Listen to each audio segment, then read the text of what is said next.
all of you. And today we have Dr. Madhurima Hazarika Choudhury ma'am with us as our today's resource person. Uh, she is Associate Professor at the Department of Political Science, Handique Girls College, and she is currently serving as the Vice Principal of Handique Girls College. She has completed her master degree and PhD from Guwahati University. Her specialization is on political sociology and women's studies. Uh, the areas on which her research and teaching are focused are Indian government and politics, public administration, international relations, political thought. She has co-authored the book International Relations in Assamese, which was published by IM ASEA. She has also presented number of papers in national and international conferences. I welcome you, ma'am, and you can start with your lecture. Thank you, Jintu. Namaskar and a good afternoon to one and all present. First and foremost, I would like to thank the IKS Center, Handique Girls College, for giving me this opportunity to share my thoughts on Kautilya's Arthashastra, which I believe is the most valuable source of knowledge on ancient Indian political thought and governance. It is a comprehensive treatise on statecraft, administration, law and justice, diplomacy, military strategy, with its focus both on practical governance and realpolitik. As a student of political science, this book had always fascinated me, and all through our growing years, we had been told numerous stories about the sharp intellect and wisdom of Kautilya. Generally believed to have been written around 300 BC, the authorship is ascribed to Chanakya, who served as the chief minister to Chandragupta Maurya, who founded the Mauryan Empire by overthrowing the Nanda dynasty. Chanakya, Kautilya, Vishnugupta are the three names by which he is known. The Arthashastra was lost for a very long period of time.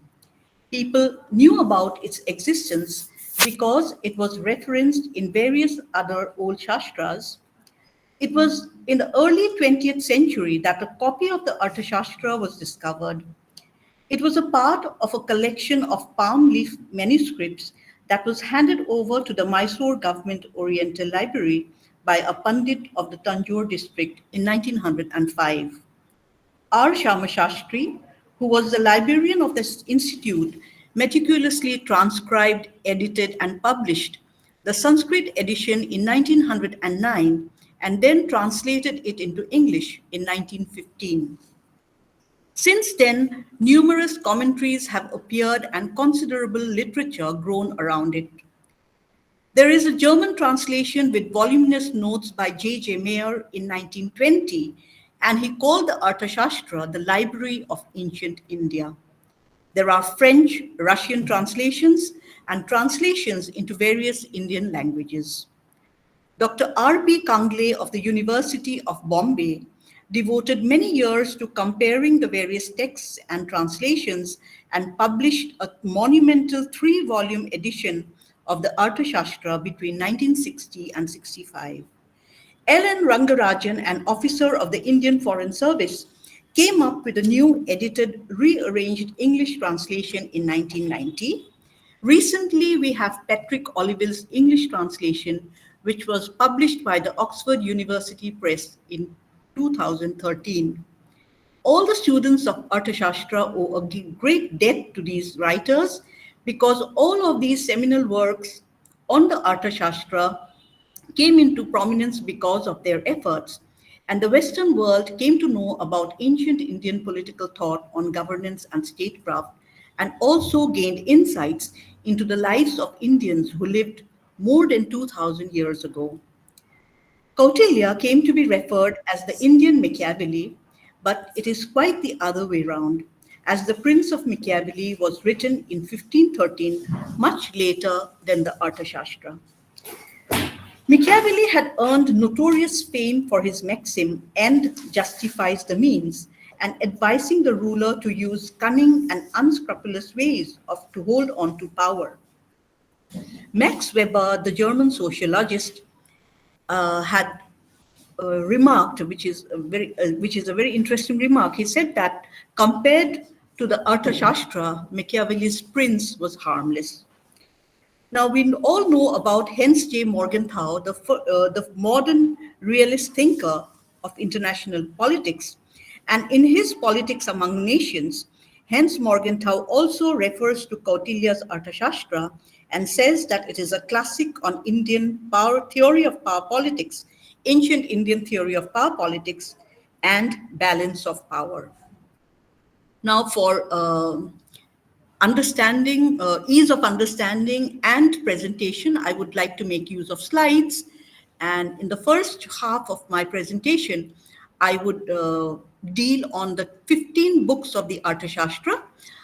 Just a very brief introduction to the 15 books of the Arthashastra, just to give an idea of the phenomenal detail in which Kautilya treats the science of statecraft, and then dwell on the relevance of the Arthashastra in modern times.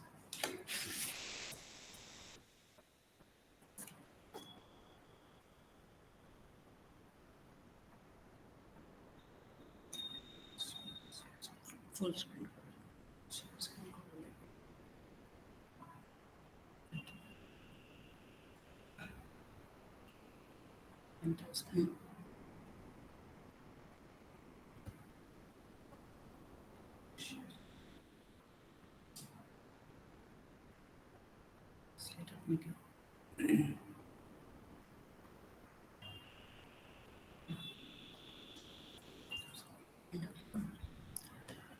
So the Mauryan Empire at its peak, when Chandragupta served as the chief minister, Kautilya served as the chief minister to Chandragupta Maurya.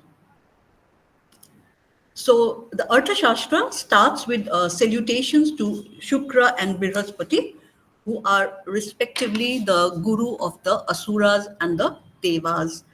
And Kautilya says that having thoroughly examined all scriptures and having understood their practical application, Kautilya laid down the legal principles in the domain of kingship. Now, the text contains 15 adhikaranas or books. The first chapter of book 1 is a detailed table of contents, and in one verse, he states that the text has 150 chapters, 180 prakaranas, 6,000 verses in all. A prakarana is a section devoted to a specific topic. Book 1 of the Arthashastra, entitled Concerning Discipline or Vinayadhikaranam, it talks about the 4 sciences, Anvishaki, Triple Vedas, Varta, and Dandaniti. Then the role of discipline, duties of a king, selection of ministers, importance of association with elders, restraint of senses, use of spies, training of the crown prince, managing the harem, and personal safety. Now here, he talks about the 4 sciences. Now, Anvishaki, it's a philosophy and reasoning which provides foresight and steadfastness in decision making. Tri or the Triple Vedas guide ethical and moral conduct. Varta is a science of economics encompassing agriculture, cattle rearing, and trade.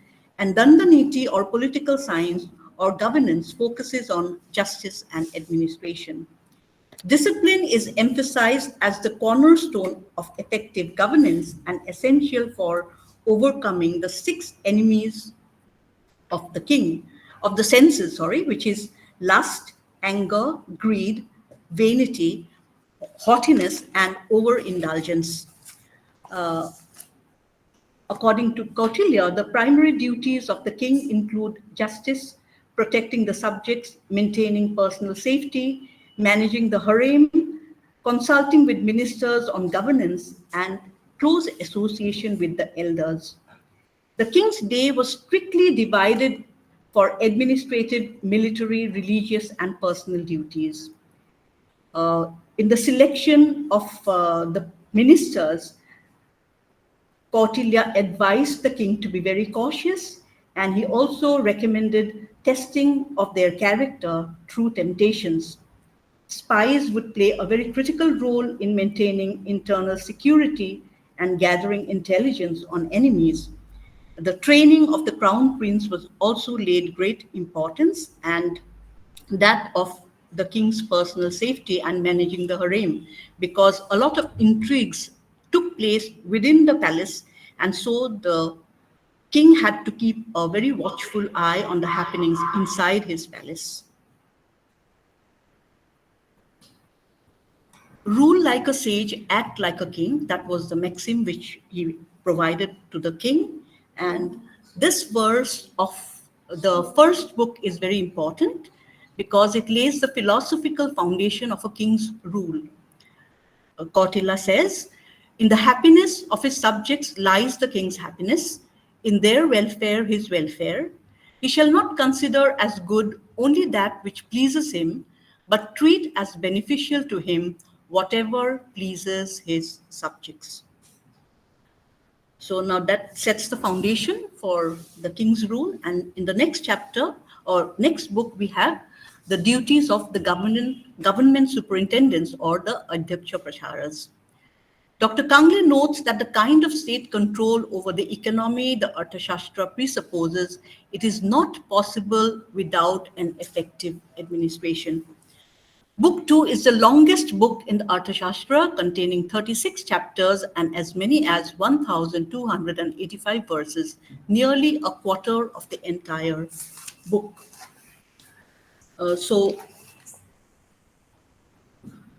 In Book 2, Kautilya lays the foundations of a strong state starting from its infrastructure, and he prescribes methods for establishing villages either by relocating excess population or attracting immigrants to new sites or old ruins. This reflects a strategy to optimize resource distribution and demographic balance. The text mandates for the care of vulnerable groups, including orphans, the elderly, and pregnant women. It talks about fortifications, multi-layered defensive structures with towers, parapets, and secret passages. Zoning, that is segregation of residential areas by caste and occupation, with Brahmins, Kshatriyas, and merchants assigned specific quarters. Public infrastructure, that is temples, markets, and administrative buildings strategically placed to ensure functionality and security. The text emphasis on orderly urban design such as street dimension, drainage system, and disaster resilient architecture. One cannot help but wonder at the sort of details with which Kautilya lists the infrastructure which is to be built in the country or the state by the king. And all this would require an effective system of administration with delegation of power. And therefore, we find that there is a complete list of 33 heads of departments which were to be assigned the responsibility of looking after the administration of the entire country. There was enormous delegation of power, and every chapter of this book too deals with the functions and responsibilities of each of these adhyakshas. So we have the chief elephant forester, the superintendent of treasury, controller of mining and metallurgy, superintendent of metals, the superintendent of mines, salt commissioner. So it gives an idea of the enormous economic activities which took place within the Kautilyan state.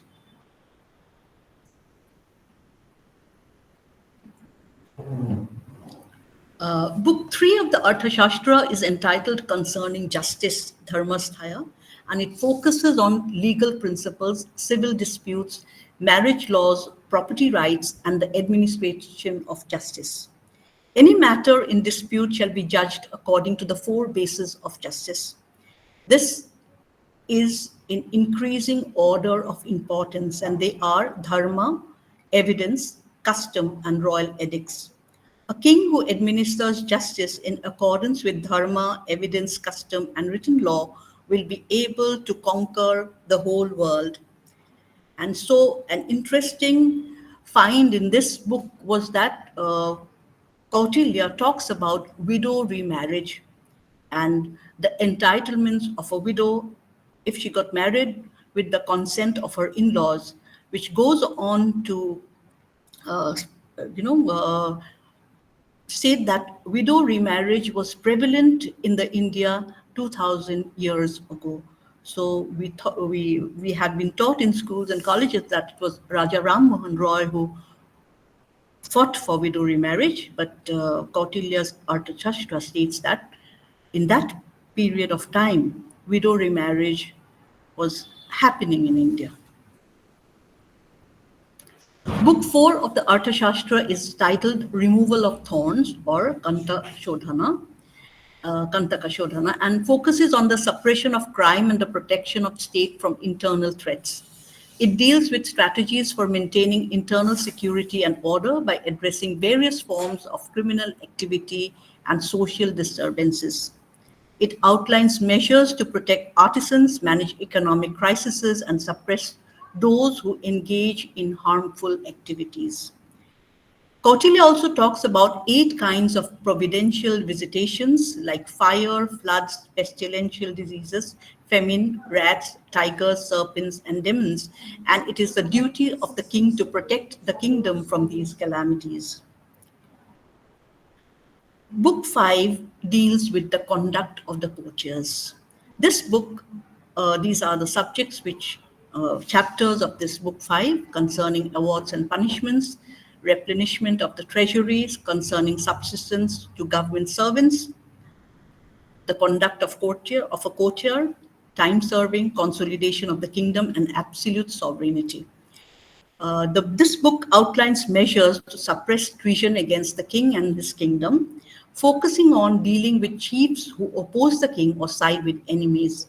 And it highlights the strategies employed by the king to replenish the treasury, emphasizing taxation, manipulation of public sentiment, and the use of espionage while ensuring stability of his reign. The king should allocate 1/4 of the total revenue for maintaining his servants and ensure their physical and mental well-being. So the people who are working for him should be paid well. And ministerial power must be used with strategy and subtlety, and political stability often depends on behind-the-scene managements by skilled ministers. So one of the qualification of the ministers is that they have to avert calamities and warn the king beforehand about these calamities. So they have to manage, behind the scene management has to be done by the skilled ministers.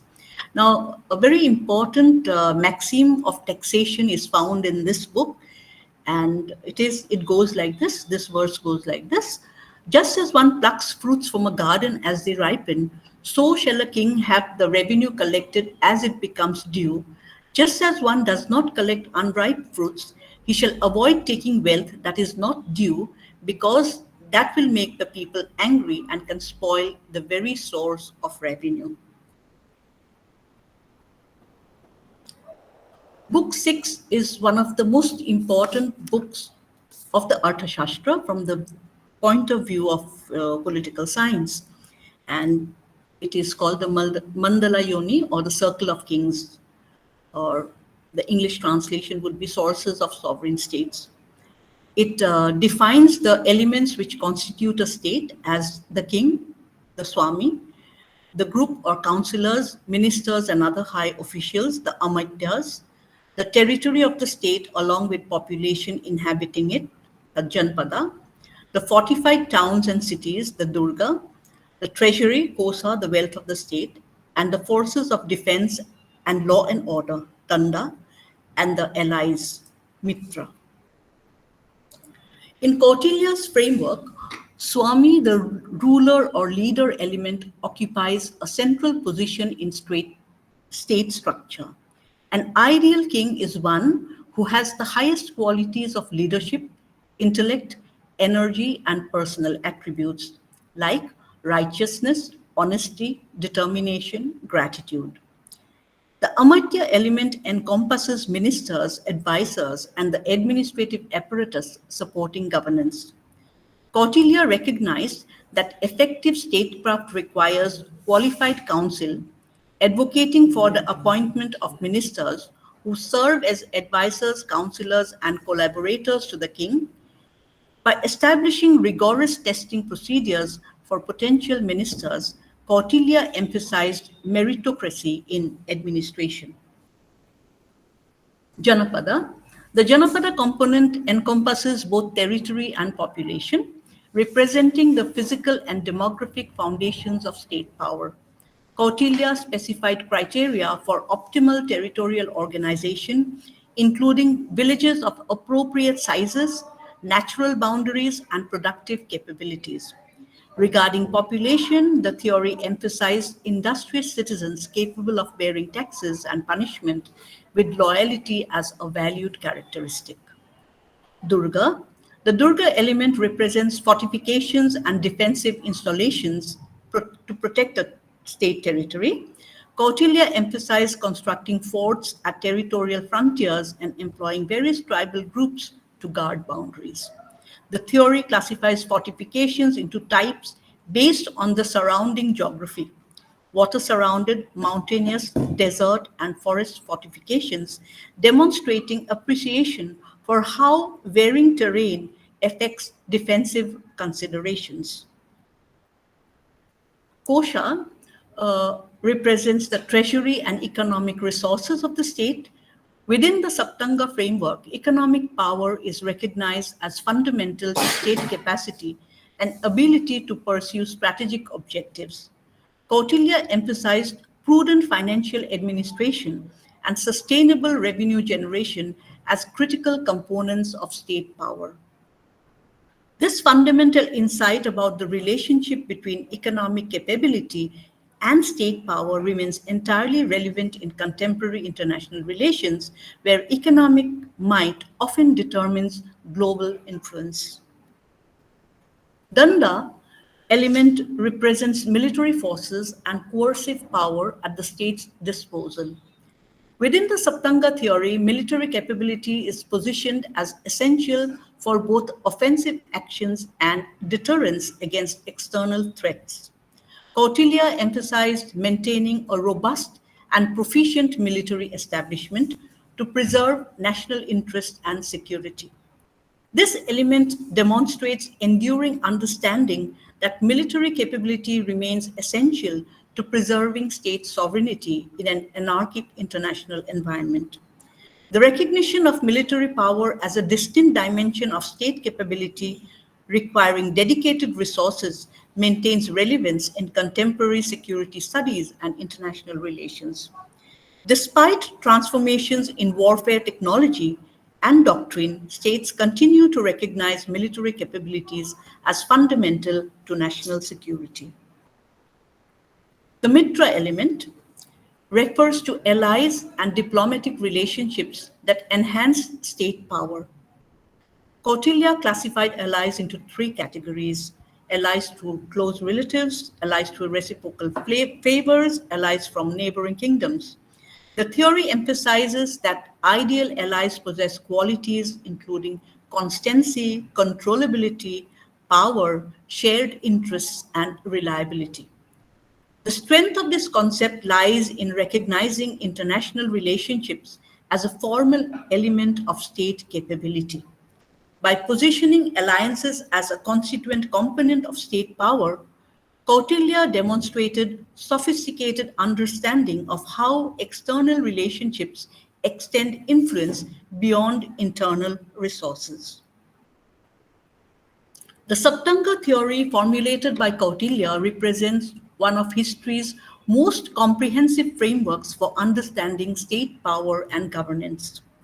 This theory conceptualized the state as comprised of 7 distinct yet interdependent elements or limbs, Saptanga, which collectively determine the prakriti or nature or character of the state.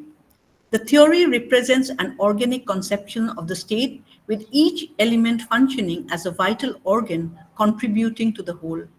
This holistic approach established an integrated framework connecting leadership, administration, territory, defense, economy, military capability, and diplomatic relations as essential components for effective statecraft.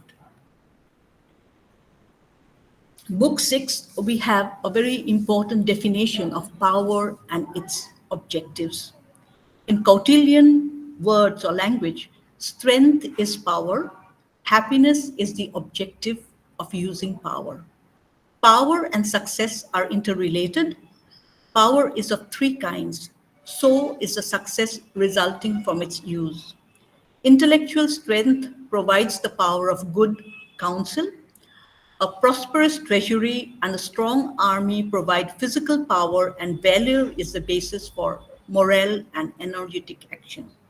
The success resulting from each one is correspondingly intellectual, physical, and psychological power.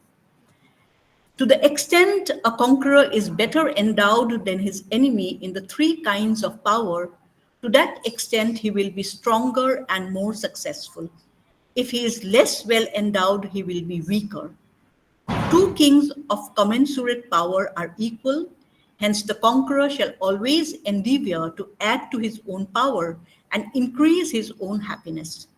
If he is unable to improve his own qualities, he shall endeavor to increase the power of the human constituents of his state, keeping in mind their integrity as well as their importance to the work about to be undertaken. He shall also endeavor to reduce the power of his traitors and enemies. So, Kautilya talks about the king, enemy kings, or kings who are stronger to the king and kings who are weaker to him. So, his relationships, how he determines his foreign policy will uh, depend on whether it is towards a king who is weaker to him or towards a king who is stronger to him or towards a king who is of equal to him in strength. Book 6 also explores the concept of mandala or the circle of kings, which describes the strategic landscape of neighboring states. Your neighbor is your natural enemy and your neighbor's neighbor is your friend. This was the basic thought behind Kautilya's mandala theory, though he talks about other neighbors who are not neighbors, who are not enemies, but may even be a friendly state or a vassal state. Kautilya talks about Madhyama king or the middle king and the Udasina king or the neutral king. A middle king is one whose territory is contagious to those of the conqueror and the conqueror's enemy, who is powerful enough to help them whether they are united or not, or to destroy them individually when they are disunited. And a neutral king is one whose territory is not contiguous with those of the conqueror, the conqueror's enemy, or the middle king. That is, it is totally outside the area of hostilities, who is stronger than these three, and who is powerful enough to help any of the three, whether they are united or not, or to destroy them individually when they are disunited. So the king has to navigate his way through this entire mandala or the circle of kings.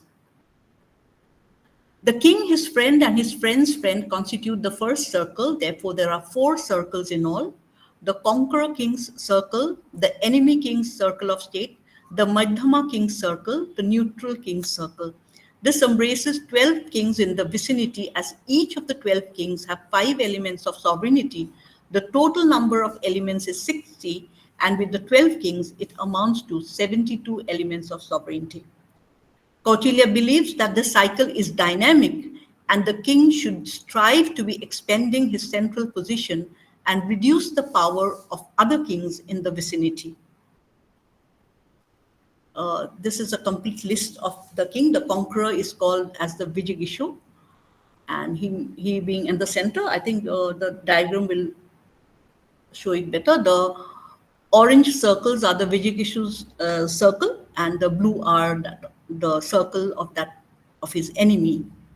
And you can, I think, see the Madhyama and the Udasina king. The Madhyama king shares boundaries with both the conqueror and his enemy, and the Udasina king is outside of the area of hostilities. Now, book 7 is another very important book from the point of view of international relations. And this is the Sadgunya, or the sixfold foreign policy.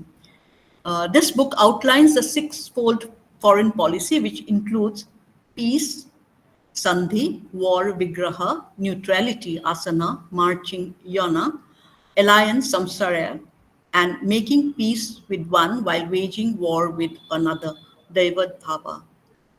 It discusses how these policies should be applied based on the relative strength and weaknesses of the neighboring states.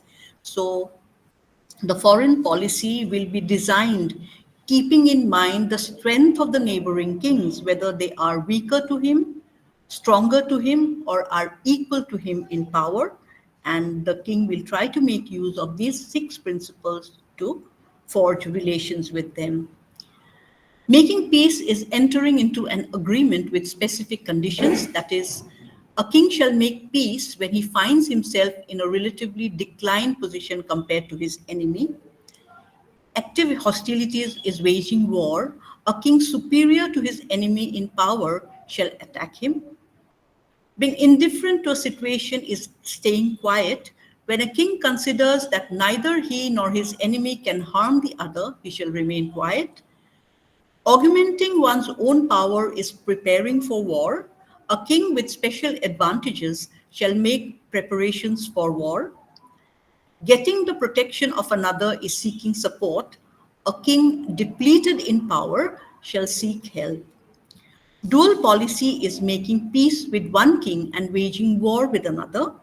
A king whose aim can be achieved only with the help of another shall pursue a dual policy. According to Kautilya, there are four ways in which you can achieve the above policies, namely conciliation, making a gift or dan, sowing dissension, bheda, and punishment, danda.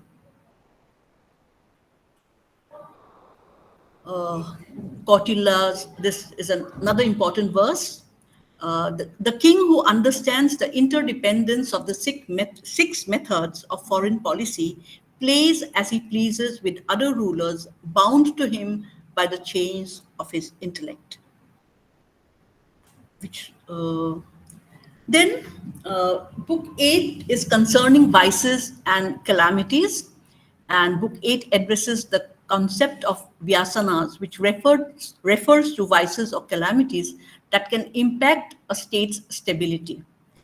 It categorizes these calamities into different types affecting various elements of sovereignty, such as the king, ministers, people, fortifications, treasury, army, and allies. It also addresses natural calamities like fire, floods, pestilence, and famine, and discusses their impact on the state and how they can be managed. And Kautilya advises a ruler not to embark on any expedition if any of the elements of sovereignty are facing a calamity. So before or addressing the calamity or doing what is necessary to remedy those calamities, a king should never embark on an expedition. Book 9 of Kautilya's Arthashastra is titled The Work of an Invader. It focuses on strategies for invading and conquering neighboring states. Basically, it deals with planning and invasion. It outlines the necessary preparations for invading a neighboring state, including assessing the strength of both one's own army and that of the enemy.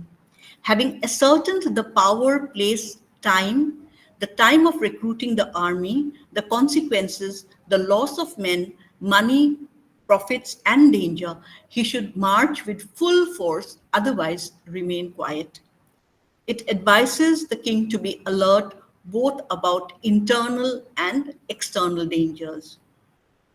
Here I found a very interesting advice given by Kautilya before embarking on any war. Even the season was to be taken into consideration. And if the king would use elephants in the war, in summertime, the elephants, they sweat a lot. So that is not the opportune time to use elephants for warfare. So the king should wait till for a cooler climate to embark on an expedition. So even such minute details are specified in this book. Book 10 delves into the specifics of military strategy and tactics, including preparations for war, organization of army, and various modes of fighting. Infantry, cavalry, chariots, elephant, including the establishment of a main battle camp and the organization of troops. Basically, he talks about how to execute an invasion. The first book 9 talks about planning, and book 10 talks about the execution of an invasion.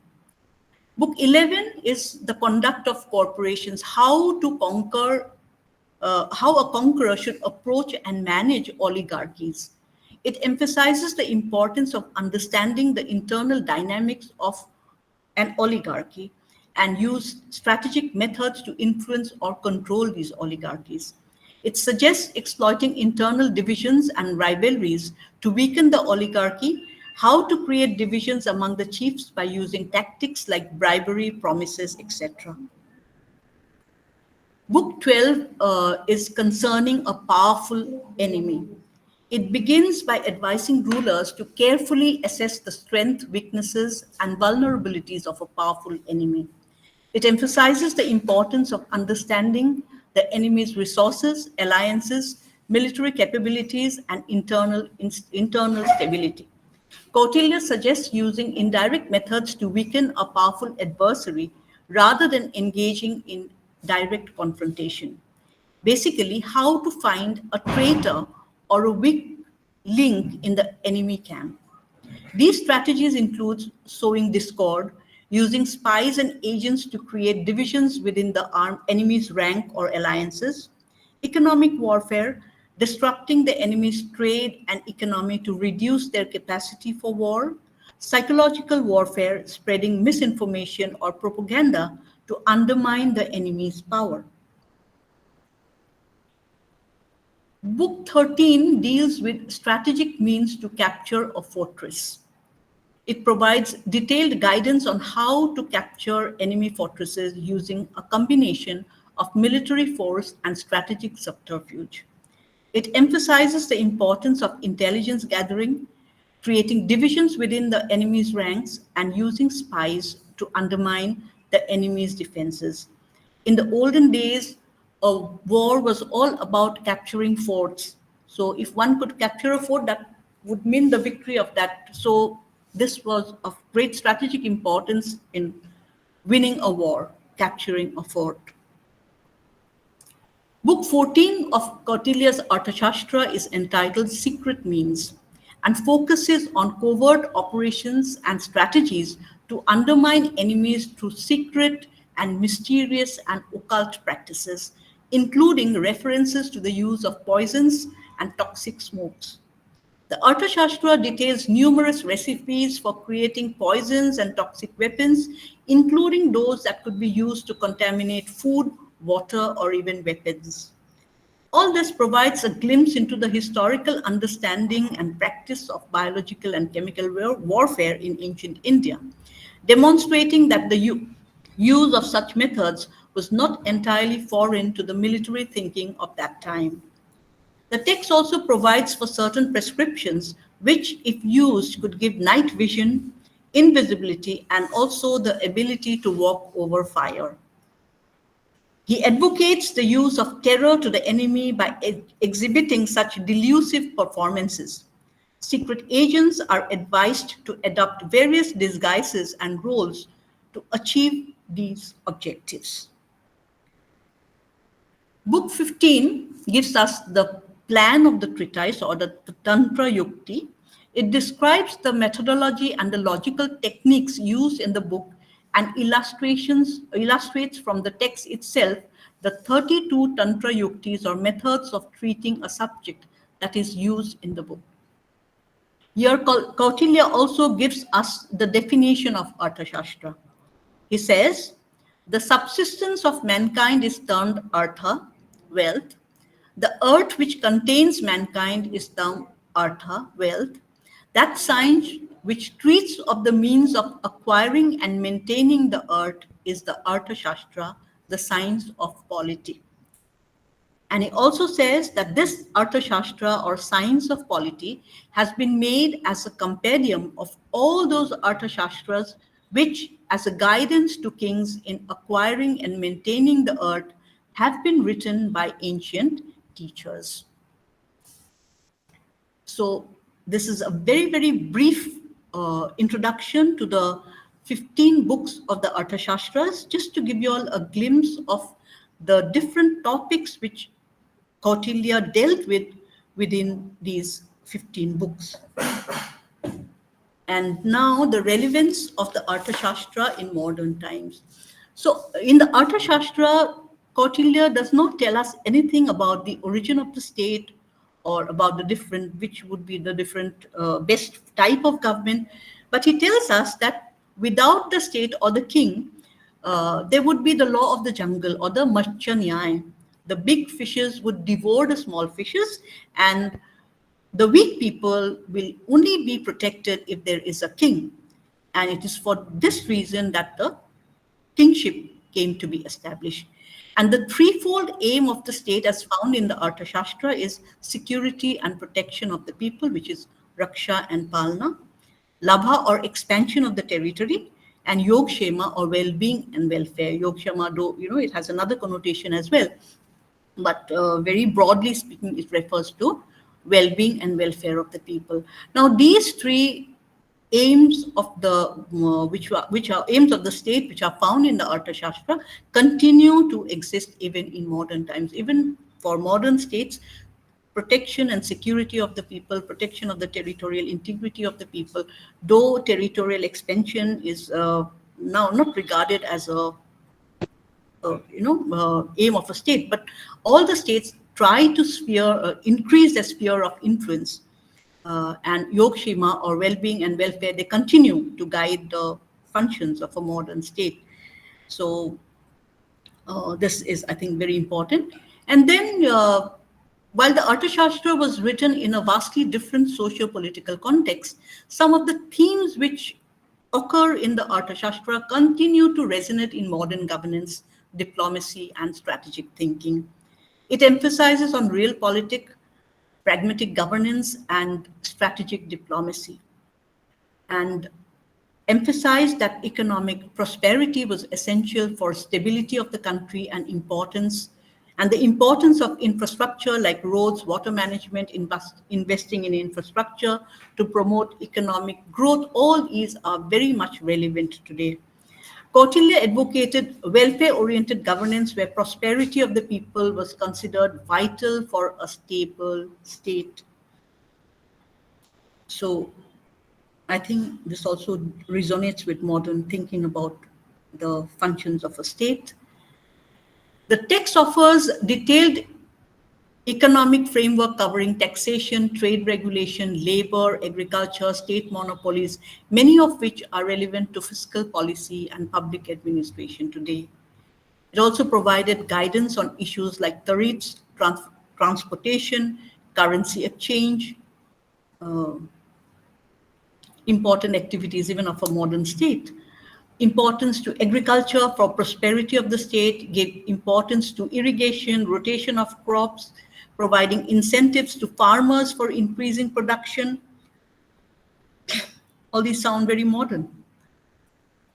Consumer protection, again, Arthashastra placed significant importance on consumer protection, particularly regulating trade and ensuring fair practices. It outlined the state's responsibility to prevent unfair prices and protect consumers from fraudulent transactions, including adulteration and smuggling. It also addressed regulations concerning sale of animal meat.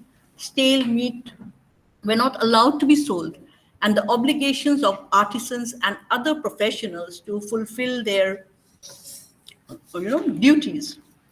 It also provided important guidance on such issues as budgeting, debt management, fiscal reporting, audit, and stressed the importance that public funds were to be used efficiently and corruption curbed. In fact, Kautilya outlines 40 ways in which public fund could be embezzled.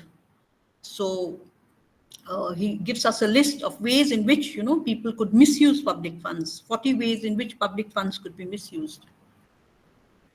He emphasized on meritocracy, strict discipline, and accountability in administration, which are foundational to modern bureaucratic system. Kautilya's Arthashastra also promoted the creation of abhayaranya, which were forest and animal sanctuaries where trees and animals were protected from harm. These sanctuaries were intended to be heavens for wildlife, ensuring their safety and well-being. So protection of wildlife, biodiversity, that was there. Killing or injuring protected species and animals within sanctuaries was strictly prohibited. The text recognized the economic and social values of forests, emphasizing their role as a source of wealth and timber. This understanding likely contributed to the impetus for the protection of trees. However, its relevance must be interpreted contextually. I mean, all what is there in the Arthashastra may not be acceptable in modern times. So it has to be filtered through the lens of contemporary values such as democracy, human rights, ethical governance, and global interdependence. Now, he talked about protecting the Varna Ashrama Dharma and this social system of social stratification. It contradicts the egalitarian ideals, and even the prescriptive roles for women and lower castes. They limit social mobility. Those things are not acceptable in the modern democratic society. And there is discrimination of women in matters of inheritance. The women were allowed maintenance, but regarding inheritance, their women were not considered. They would be given maintenance, but they could not inherit, except where a person did not have male heirs. The overt endorsement of deception, manipulation, and state-sponsored espionage raises ethical concerns in the context of modern democratic norms and international law. So throughout the Arthashastra, we find that the espionage or the spies played a very, very important role in keeping the king informed about the activities going on in the state or about the enemies. But such a lot of surveillance will raise ethical concerns in the modern world. Now, I think I'd like to conclude with this quote by George Modelsky, who says that Kautilya's Arthashastra remains with us an impressive monument to man's ability to reason clearly, if abstractly, about the most complex problems of social and international affairs.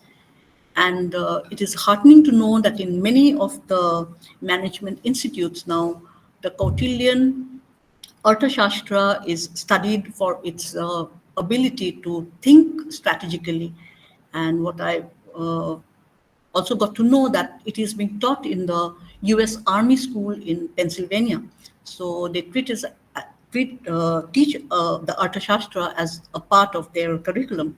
So, I mean, that's sort of an impact the Arthashastra has in the modern times. Thank you.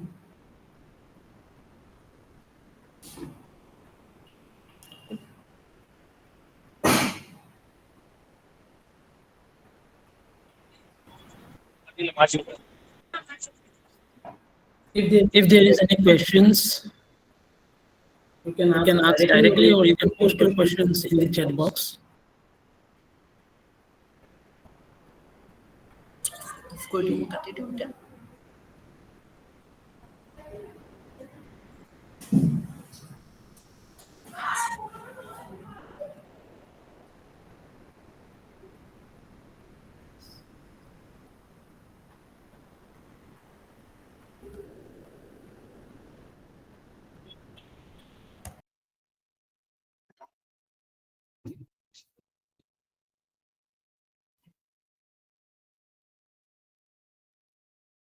So there is a request from Govinda Bhattacharya. So he has written, it will be very much helpful for us if you provide the study materials. So we'll be providing the study materials in the group. So any more questions? If there is no more questions, I would like to request Gayatri ma'am to offer the vote of thanks.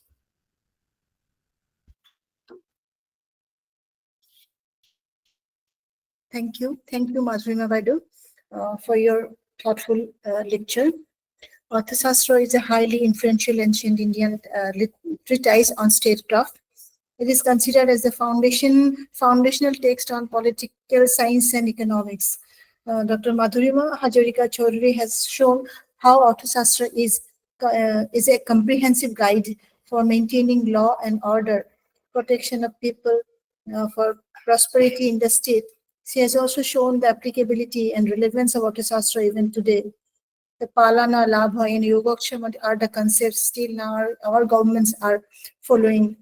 Now the objective of the states. Again, the concept of consumer protection that was found in Arthashastra. This is also a very interesting topic. And another topic which I find it very interesting is Abhayaranya, the protection of this wildlife and biodiversity. These are all the points to be taken into consideration, for which is relevant even now.